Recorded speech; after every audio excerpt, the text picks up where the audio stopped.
She was my teacher, strict and untouchable, until one playful whisper turned every lesson into a dangerous temptation. I still remember the first night I walked into her classroom.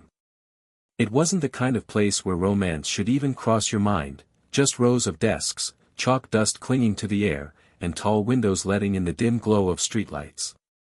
But then she stepped inside, carrying herself with a calm, unshakable presence. She was older than most of the teachers I'd ever had, 42, maybe 43, but her age wasn't what caught me. It was her poise. The quiet authority in the way she placed her books on the desk, the soft clink of her bracelets when she adjusted her scarf. Every move felt deliberate, as if she knew time had taught her to never rush.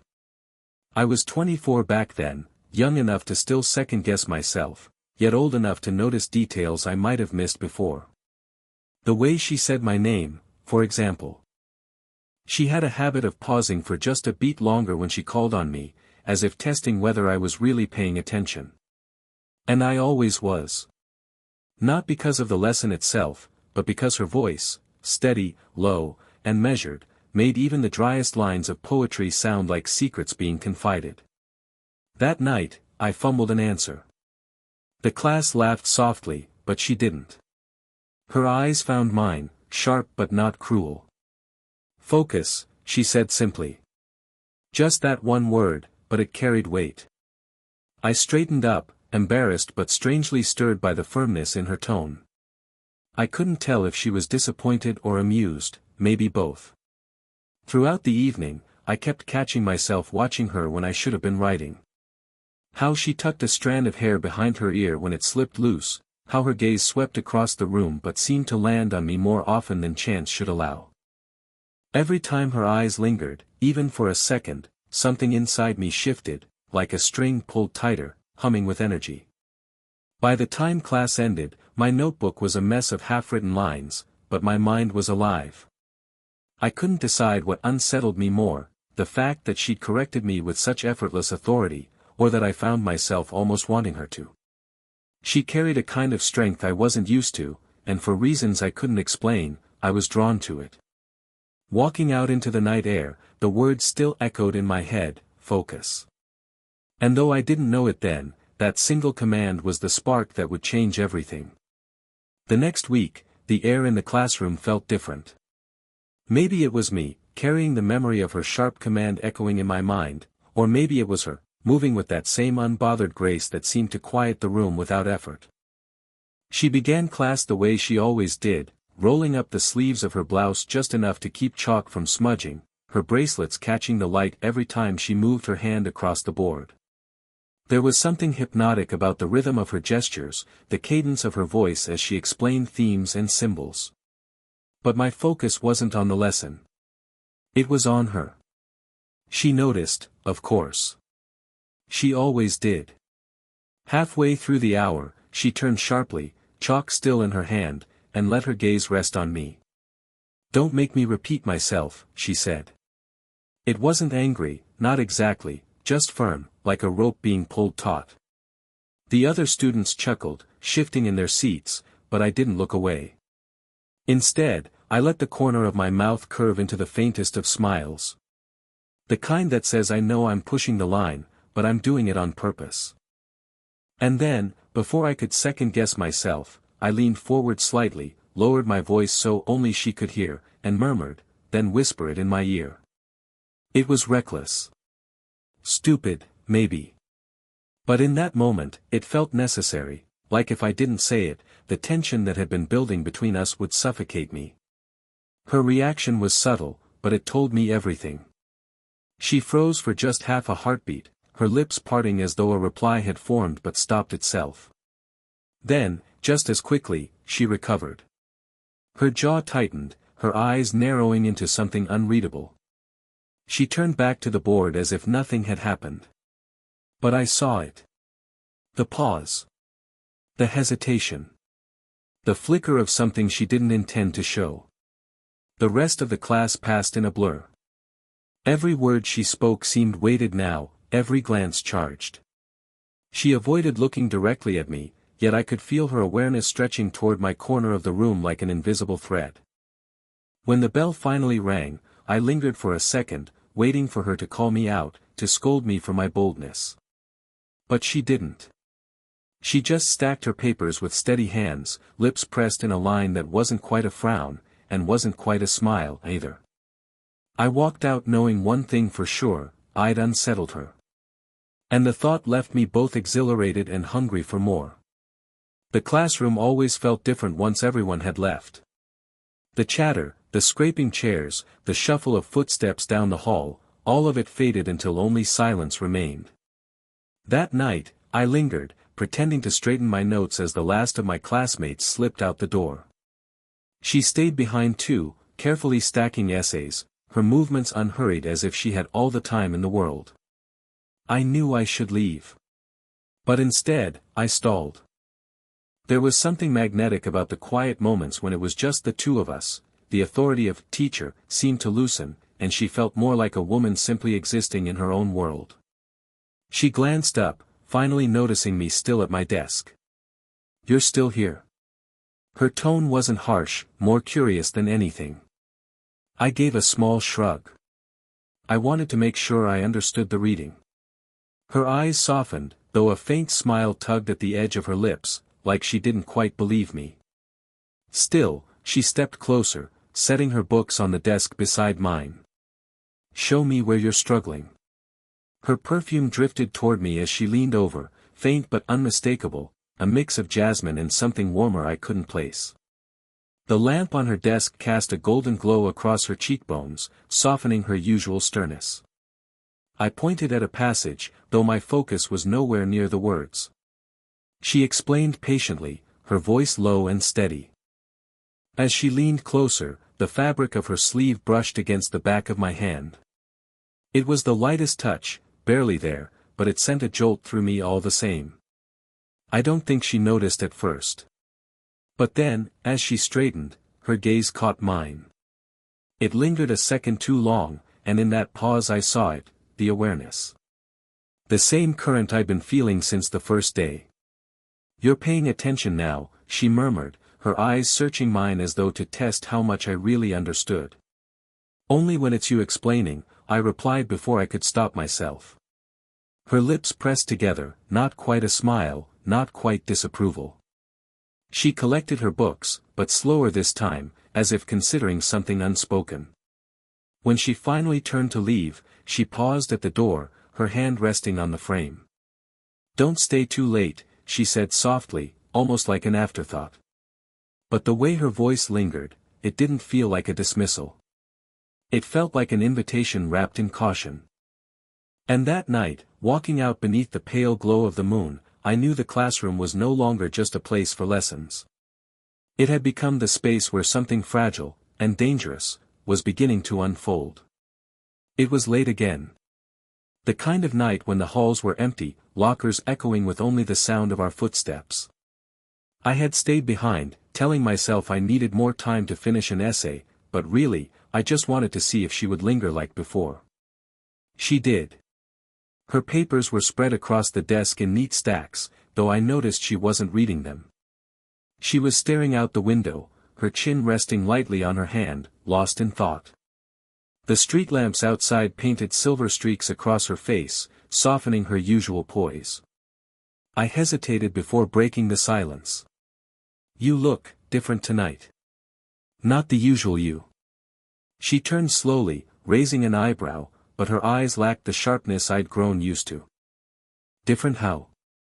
"Like you're somewhere else," I said honestly. For a moment, she didn't answer.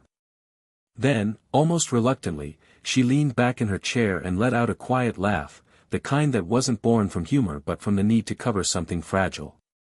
"You're too observant," she murmured. "It's annoying."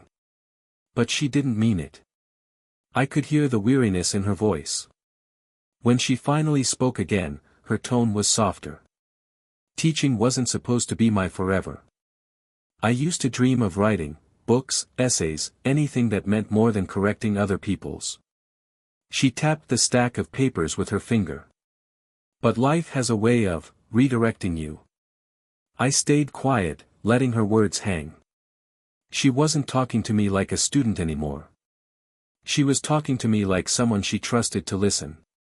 "You ever feel like you settled?" she asked suddenly, her voice low, as if the empty classroom itself might overhear. I swallowed. The truth rose before I could stop it. "Every day. That's why I'm here. I don't want to waste time pretending I'm where I belong when I'm not." Her gaze flicked up to mine then, steady, searching, almost startled.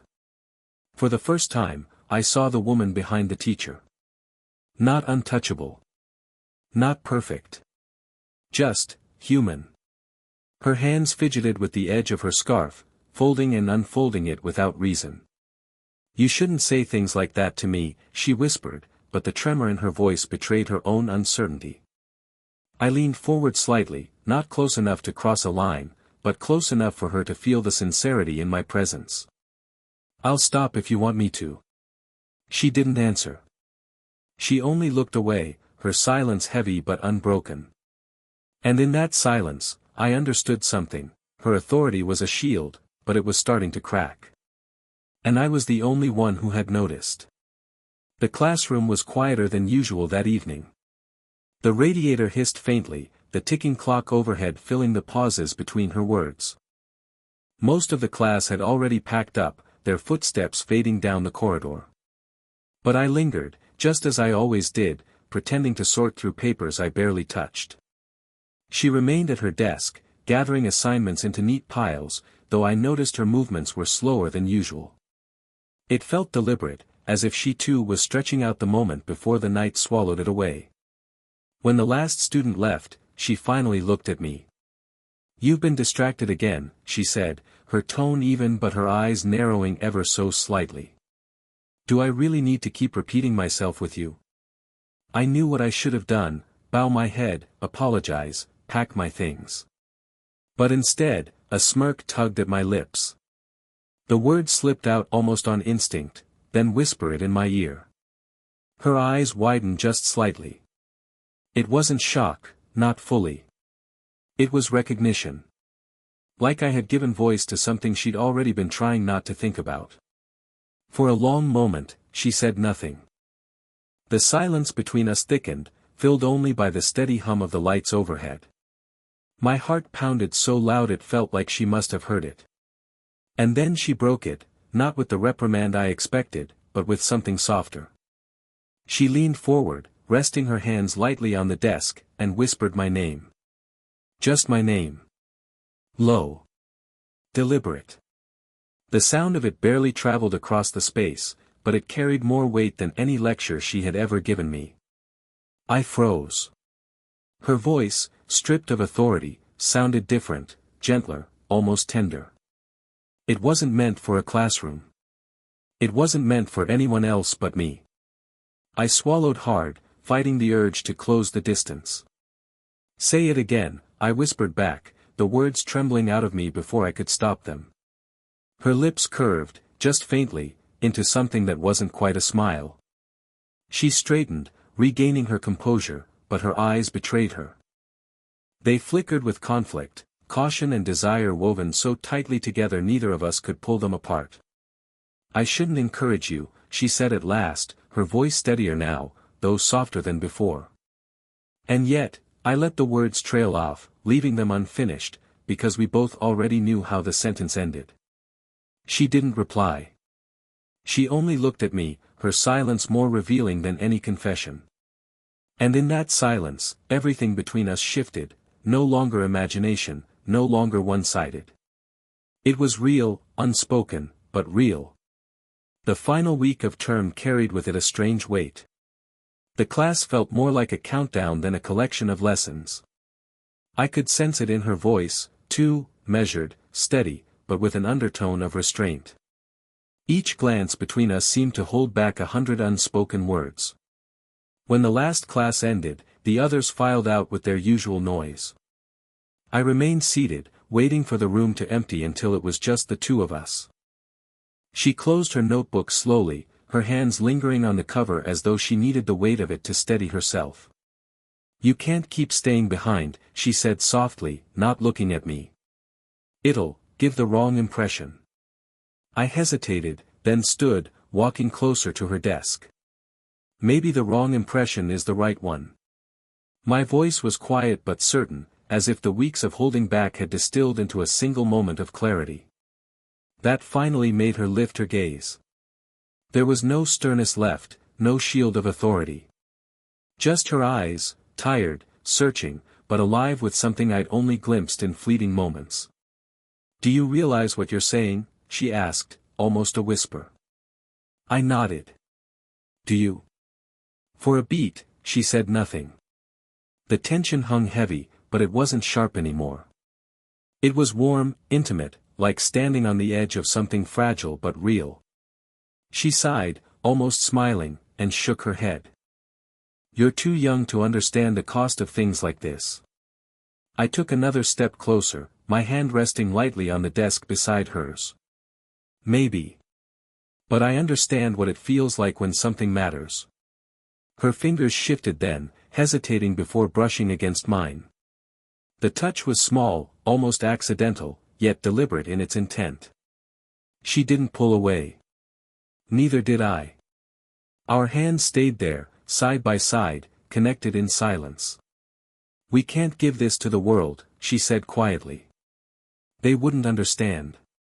"Then let's not," I replied. "Let's just keep it here, between us."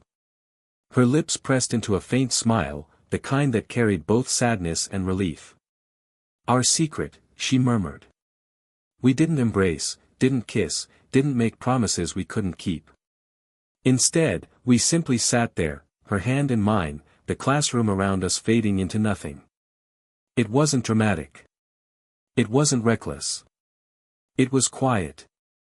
And yet, it felt like the most powerful truth I had ever touched. As I left that night, I knew we hadn't started something reckless. We had simply acknowledged what was already there, something too fragile to name, but too real to ignore.